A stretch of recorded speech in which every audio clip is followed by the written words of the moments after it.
The first half, back in there battling for the board. Oh, watch this. Oh. I mean, this is a J.J. Watt shot right here who's sitting in the front row here.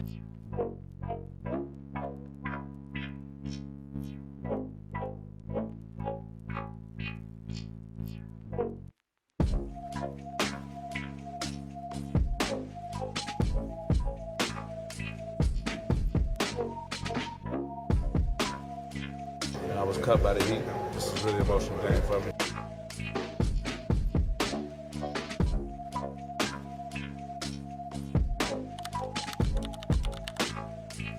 Nowadays, you'd be hard-pressed to find positive Patrick Beverley content. For a guy that made his career on being the villain, you'd think that that was a role that he'd be comfortable in. But his story tells something different. Think of Pat Bev more like a child star, from being featured in TV shows with LeBron James to being the best player in a basketball-crazed, basketball-cultured city like Chicago. He's quietly had the spotlight on him from a very young age. I think a lot of Pat's actions are a result of him being misunderstood. This video is not meant to make you feel bad for Pat or look at him like a charity case, because trust me, he is not a charity case, but just to help make you understand why he is the way he is. This unorthodox story of how a player gets into the NBA is probably the most unusually typical path to the NBA that you will find. And not only did he make it to the NBA, but he's somewhat of a household name. You can't really have a basketball conversation about the 2010s without acknowledging his existence as a basketball player. And it is unusual for household NBA names to start their career with 5 seasons overseas. But it's pretty typical for a high school phenom who grew up going to the biggest basketball schools to go on and find success in the league.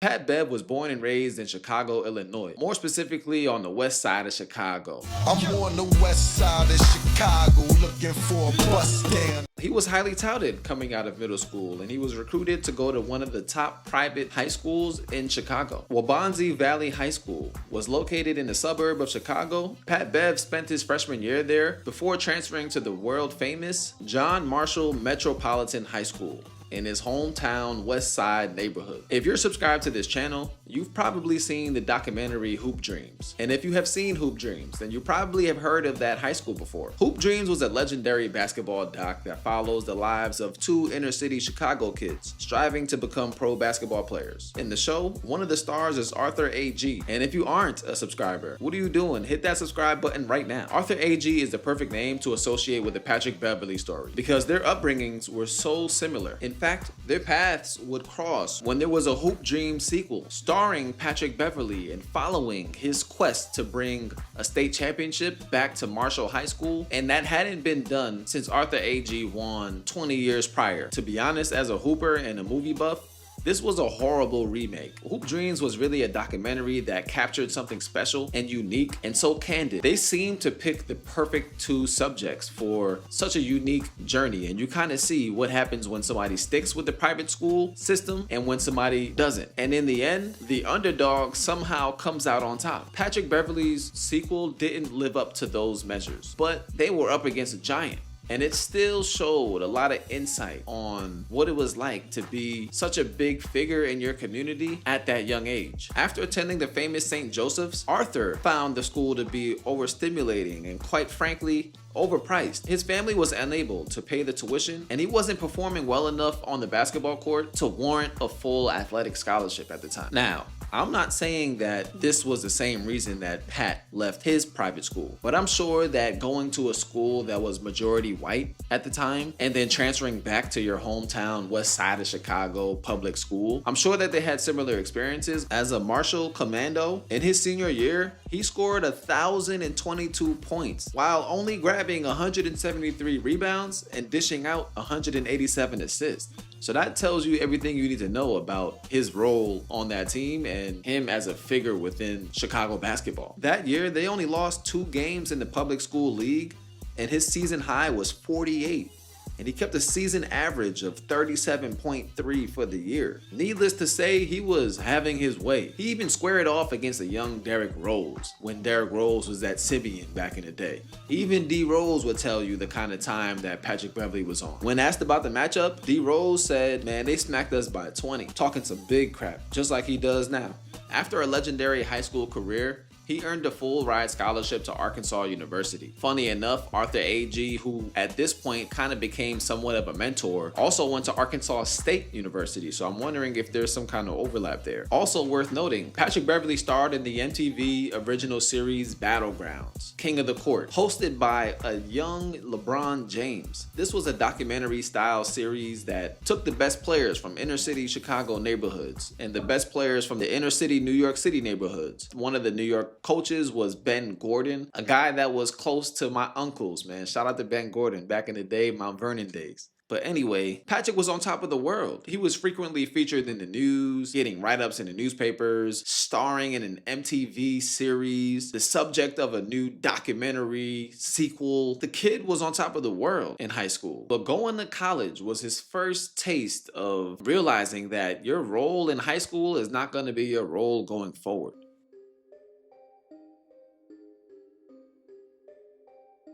In his freshman year in college, he came out firing with a strong rookie campaign.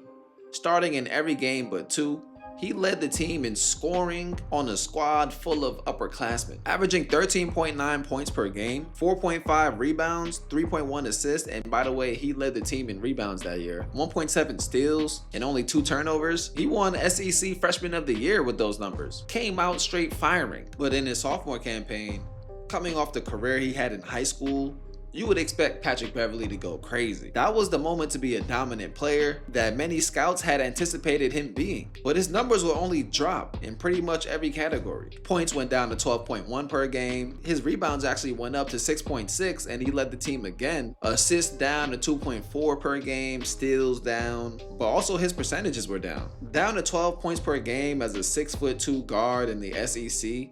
I think the reality of the NBA now being a long shot was kind of kicking in. Don't get me wrong, he was still getting accolades and he was still proving to be a really good college player, but he hadn't really shown enough at that time for NBA teams to take that chance on him. Maybe some of that pressure was starting to get to him a little bit. Coming into college after averaging 37 a game, you'd think that by the time you're 19 years old, you'd be the man scoring 20 a game in the smaller SEC school. 100% that was his mentality going into college. And it's not even the pressures from the outside world. Sometimes it's the pressures from within your own community or within your own self. You set a high standard for yourself. Your neighborhood is used to you going out and every time they see your name, they're used to seeing a 30 ball next to it. I think at that point, the reality was setting in and the pressures were starting to build up. Now, by no means are those bad numbers, and I think he would have come back with a huge junior year had he stayed in college. But that's the point, he was still coming back. That big time scorer that we once knew was gone. He found a calling in college by playing his butt off and even sacrificed scoring opportunities for better shots from his teammates. Because year 2, he wasn't the number 1 option on the team, he was now the number 3 option. That's a concept that he typically accredits to overseas basketball, you know, him learning how to not be the go-to guy, but he actually started learning that at Arkansas. In the 2006 game versus Kevin Durant in Texas, I think this was one of the bigger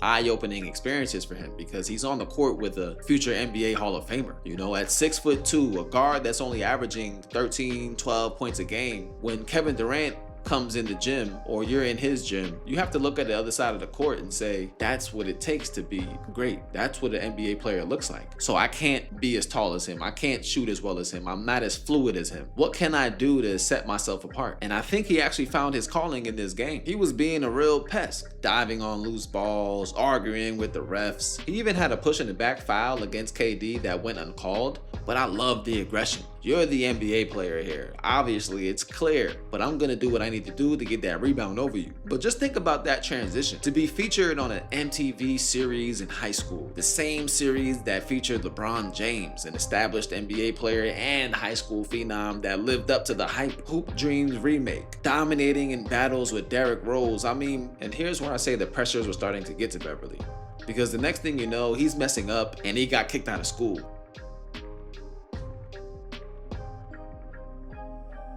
There's a lot of controversy around his exit. At first, He said that he violated NCAA rules and it had nothing to do with academics. Then he changed his story to he handed in a paper that he didn't write. Nobody truly knows what actually happened. If it was just as simple as plagiarism, then I think that the time didn't match the crime. If you hand in a paper that you didn't write, yes, you do mess with the academic standard of the university. However, in these situations, you typically see athletes get a little bit more leeway, especially in a school where basketball is one of your bigger sports.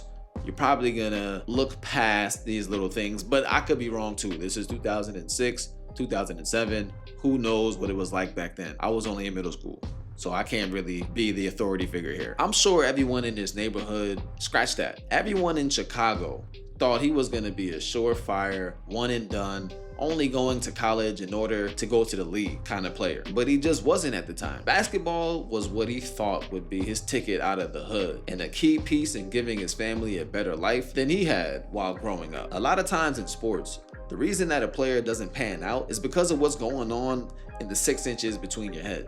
It's not necessarily just the basketball measurables. As I mentioned before, he had that game against Kevin Durant. Kevin Durant was a dude that all he cared about was ball. He didn't really let the outside pressures get to him. He also wasn't really put on that pedestal. With Beverley, I think he had a savior complex. He had his whole neighborhood behind him. And when your vision is not screwed on all the way tight, it's easy to make these kind of mistakes that you end up losing it all over. I think players like Pat end up putting an extreme amount of pressure on themselves. And it seemed like the pressure had got to him. After getting kicked out, he came back home and resorted to selling drugs for income. On the outside looking in, that may seem crazy, but you have to think about it from his perspective. This is a guy that was the man of his neighborhood just 2 years prior. He probably was signing autographs after basketball games. He can't just up and get a job at McDonald's one day, because then he's gonna really look like a failure. Come on, bro, you used to give me 30 in high school, now you working at McDonald's?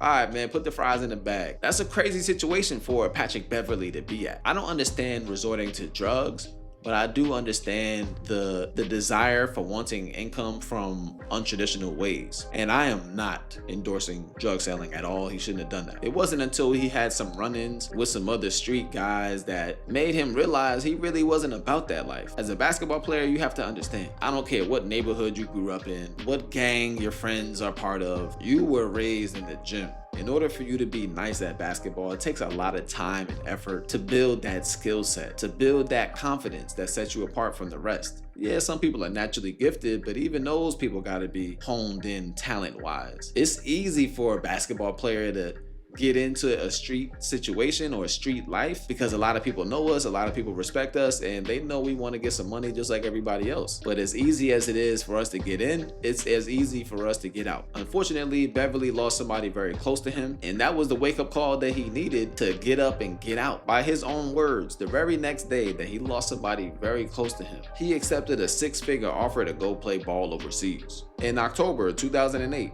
instead of going into his junior year of college at Arkansas, he signed to play in Ukraine. He played well considering the factors. Only 2 years removed from high school, going into a top division overseas to hoop with real pros on the court. The first time he's isolated from his family, friends, and the American ecosystem. He put up 16.7 points per game, 7 rebounds, 3.6 assists, 2.2 steals, and 1.3 blocks. And I think this was a refreshing time for him. As I mentioned before, you're isolated from your family and friends, and from the outside looking in, you might say, how can you feel good without your family and friends? But for Patrick Beverley, I think they were putting that pressure on him. So it's his first time where he's just gotta focus on basketball. This is really a time that most players would struggle, but he thrived. Beverley was actually drafted in the 2009 draft by the Los Angeles Lakers and then acquired by the Miami Heat. He participated in the preseason with the Heat. His best outing came in a 90-73 loss to the San Antonio Spurs. But on that night, Beverley notched his first NBA double-double with 11 points, 10 rebounds, and 5 assists. Unfortunately, the Miami Heat felt like his performance wasn't enough. Even though he put up solid numbers for a rookie, he still got waived for the final cuts of their roster. So close, yet so far. Imagine that range of emotions by a young Patrick Beverley. Like I mentioned, he's only 2 years removed from high school. And just 2 years ago, he probably thought that he had the world at his fingertips. In the preseason, he probably felt a lot closer to that goal because he was putting up double-doubles and probably looked like one of the stronger rookies on the roster. However, it wasn't enough.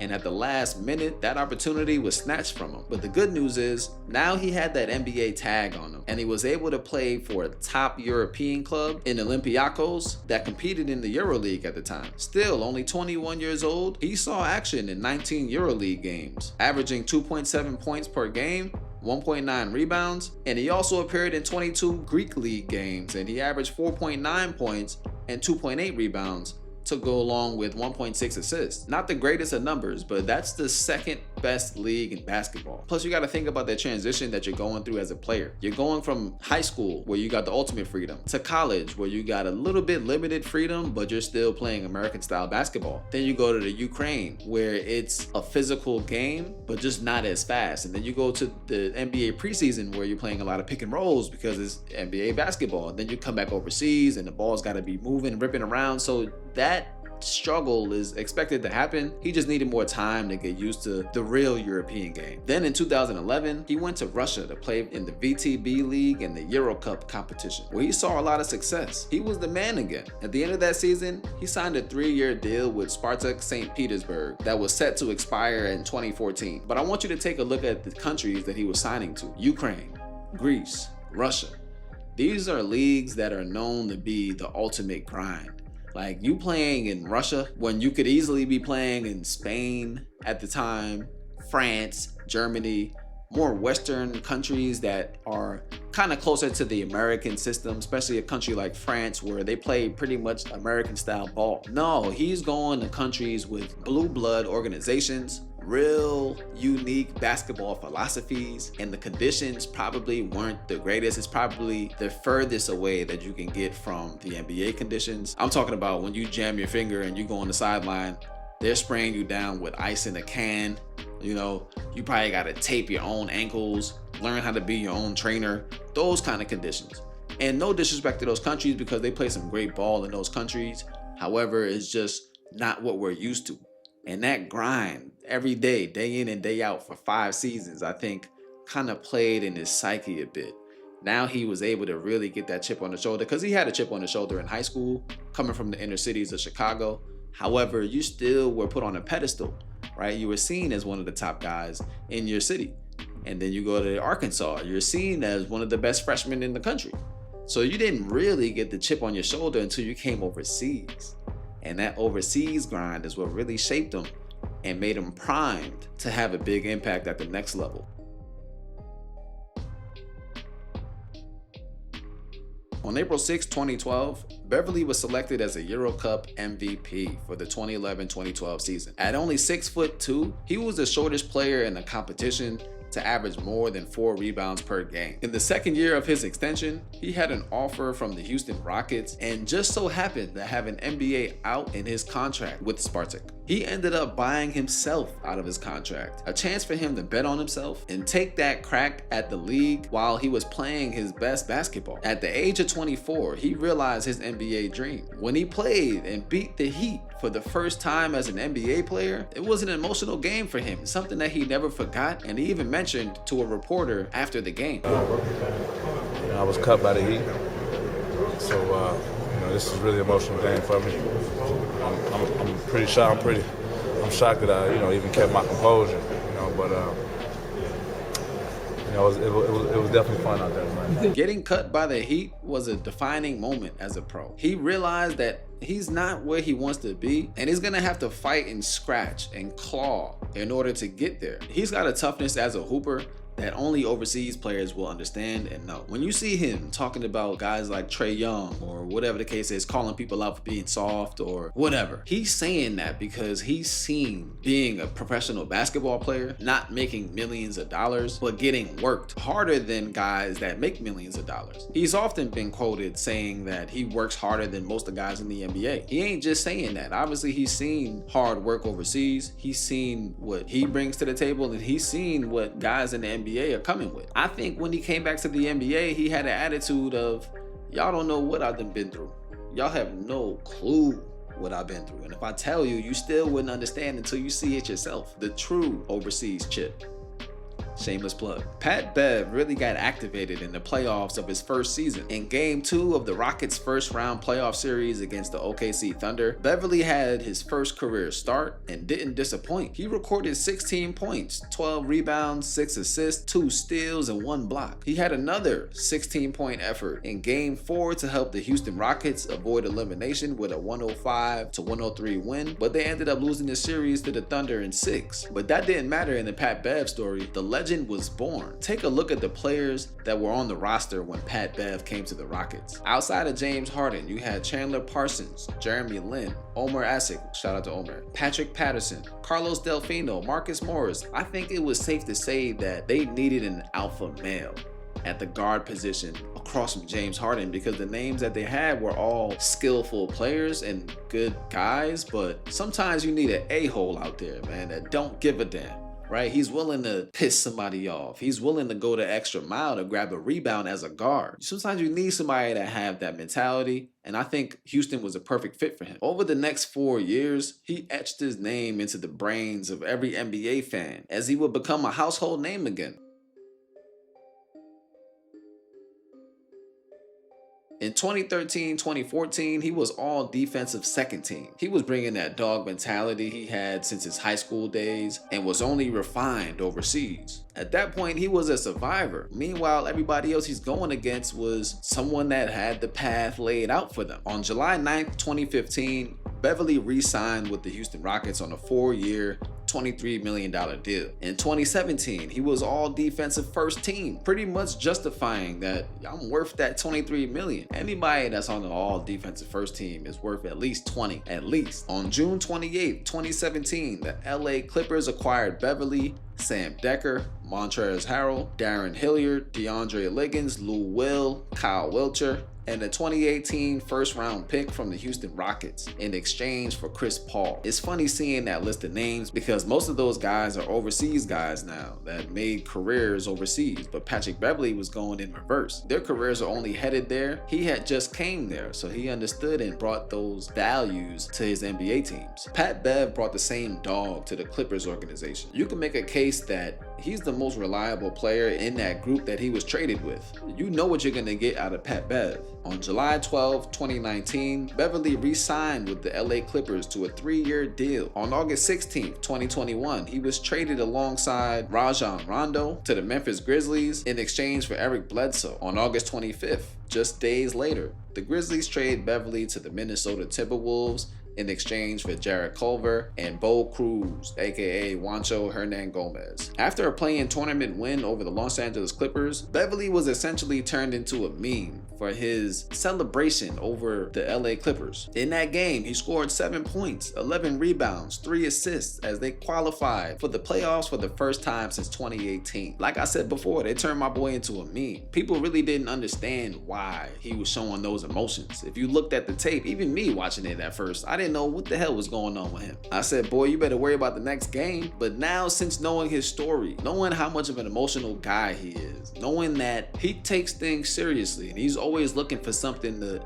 give him that mental edge. In an interview about that game, he later said that those were tears of joy, but I think it was something a little bit different. You see, the LA Clippers had just traded Pat Bev, and like I said before, he's the type of guy that's always looking for something to rile him up. We literally saw him almost about to cry after he was talking about beating the Heat, the Heatles back in the day when they had LeBron James, and he just got signed to the Houston Rockets. Something inside of him is fueled and activated when he's going against somebody that doubted him. He makes it personal. He doesn't let people get off the hook for doing him wrong in his eyes. On the outside looking in, that's not really a normal NBA player's reaction to winning a play-in game, to get a chance to face a playoff team. But you gotta look at it like this.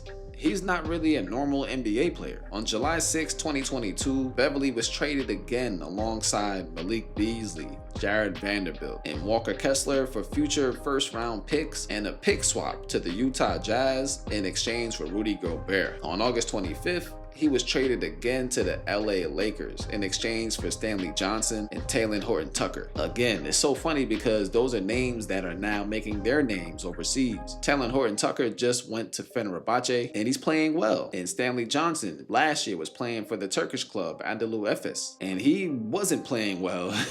Maybe I'll do a video about him later, but he's finding a lot more success in the Asian markets, let's say that. But that must have been a crazy full circle moment for Bev. Now, I'm sure he was a Michael Jordan guy growing up in Chicago, playing against Marcus Jordan, Michael Jordan's son in high school, being raised by his OGs. For sure, he was a Chicago Bulls, Michael Jordan's fan back in the day. So out of just sheer loyalty to where you come from, probably didn't look at LeBron like the GOAT. And he even had a weird quote coming into the LA Lakers organization, kind of putting his foot down in front of the GOAT. Patrick Beverley said, "They're going to be playing with me.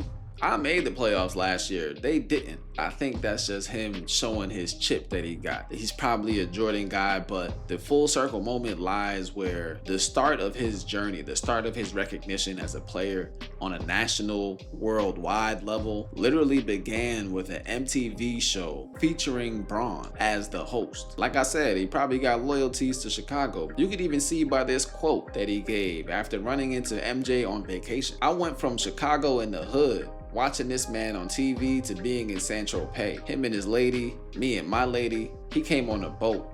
I came on a boat. But his boat was bigger than mine." I would love to know what those conversations were like with Bron in the locker room. Because on the outside, Pat Bev got to stand up for Chicago. But on the inside, you have to know that Bron was there at the inception of your journey. And the fact that he was dominating in the league when your journey first started, and you went through all this stuff, up and down college career, overseas for 5 years, scratching and clawing, getting cut from this team, that team, traded here, traded there. You went through your whole journey and you come back to play with Bron and he's still at the top of his game. He's still one of the best players in the world. Whether he said it or not, man, that's just a full circle moment.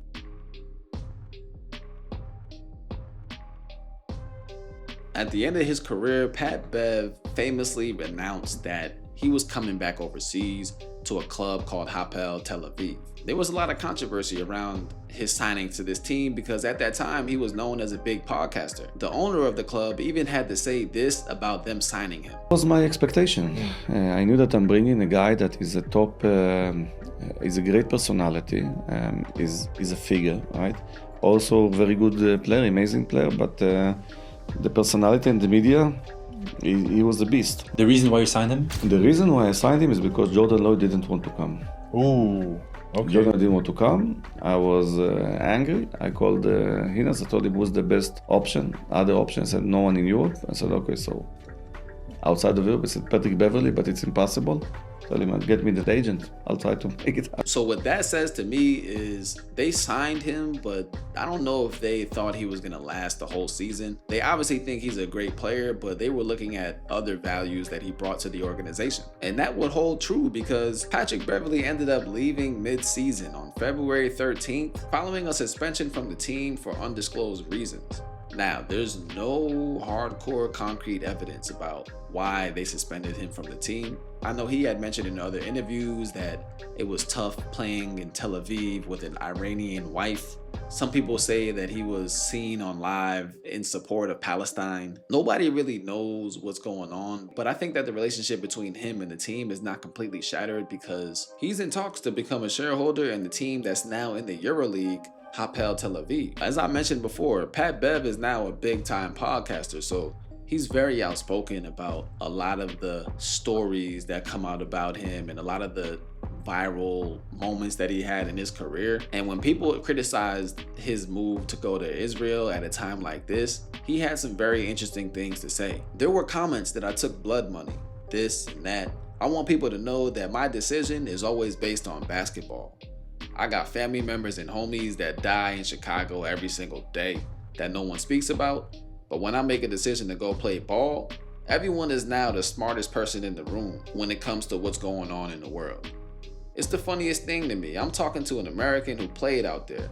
He says it's paradise. I don't think I'm a minimum player, he would go on to say. But I'm a minimum player if Kyle Lowry and Russell Westbrook take the minimum. I don't think that's fair to me. I work on my craft harder than a lot of those guys in the NBA. I had a better season than Lowry and Westbrook. No disrespect to them, but if they take the minimum, NBA teams are gonna do the same thing to me. Pat Bev is by no means a perfect player or a perfect human, but when you grow up and watch everybody around you getting opportunities, getting chances, guys that you were once better than or perceived to be higher than, grabbing the opportunity that you were working for the whole time, I think that changes you. It changes you, especially when while they're getting those opportunities, you're grinding two-a-days in the Ukraine. What everybody else sees is the media brash version of him. Him saying this guy is soft, him cursing out the ref, or throwing a basketball at a fan. But what people don't see is the human version of him. He's the kid who had a dream, a big dream, was close to that dream, lost his dream, rebuilt and refined that dream overseas. Then he made it and got that dream. And he never forgot who he was, and he never forgot what got him there in his journey to get his dream. Patrick Beverley isn't the villain of basketball. He's the proof that sometimes in order to survive in this game, you have to become one. If you like this video, I'm gonna be doing a lot more content like this, so make sure you subscribe. Sundays and Wednesdays at 6 p.m. are my drop times. Go ahead and mark it in your calendar, turn on the push notifications, do whatever you have to do. Make sure you get that drop, all right? And I'm gonna sign out like always. If you like the video, like the video. If you got a comment on the video, comment on the video. And if you subscribe to me, I subscribe to you. Peace.